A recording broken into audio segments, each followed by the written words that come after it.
In any legal fight, information is everything. It's power. But what happens when the information you absolutely need is locked away behind closed doors? Well, today we're talking about the master keys of the legal world. Things like subpoenas and writs that can unlock the evidence you need to build a winning case. So picture this. You know there's a document, or maybe some data, that could completely change your case.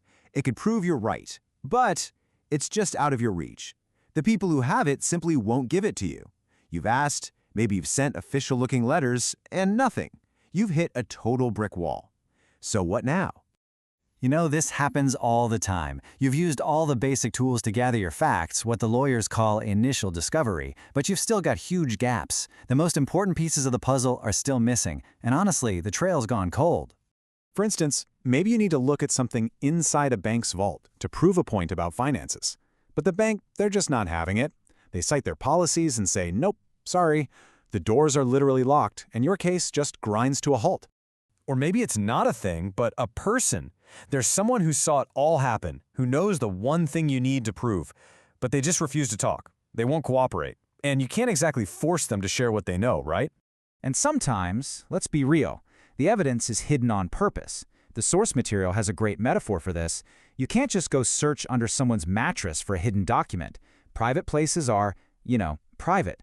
The truth can be tucked away where you legally can't get to it. So, when you're up against locked vaults, witnesses who won't talk, and evidence hidden under the mattress, you need something more. You need a master key. And that key is what the legal system calls court process. This is the moment you stop asking nicely and start using the actual power of the court to get what you need.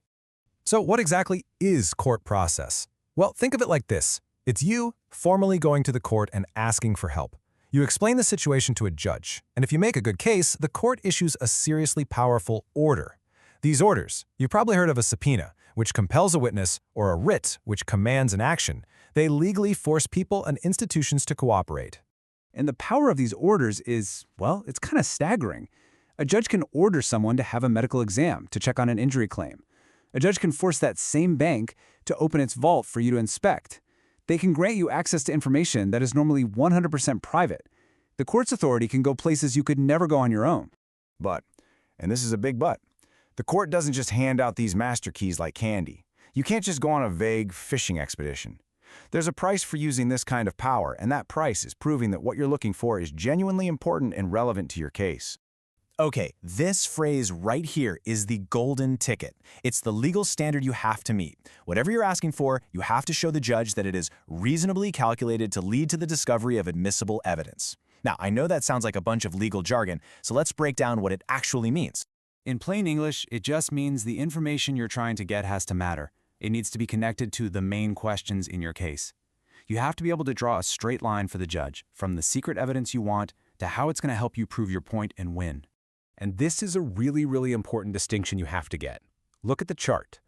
The stuff you're digging for, the discoverable evidence, doesn't actually have to be admissible in court itself. It just has to be a clue that could lead you to something that is admissible.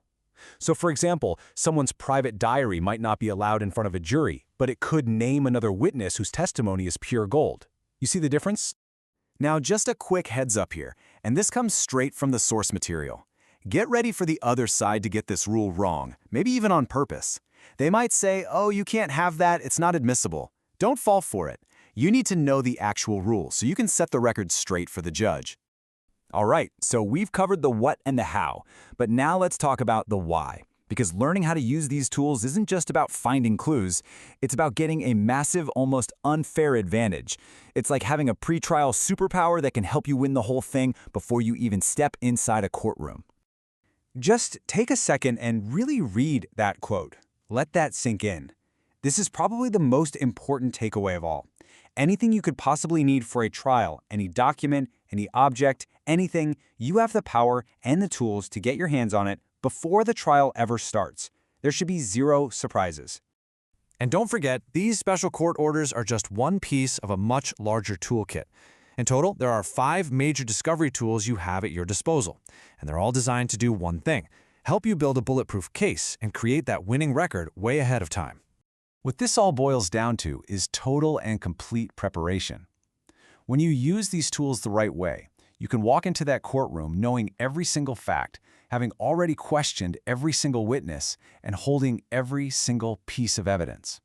You basically eliminate the unknown, and that is the biggest advantage anyone can have.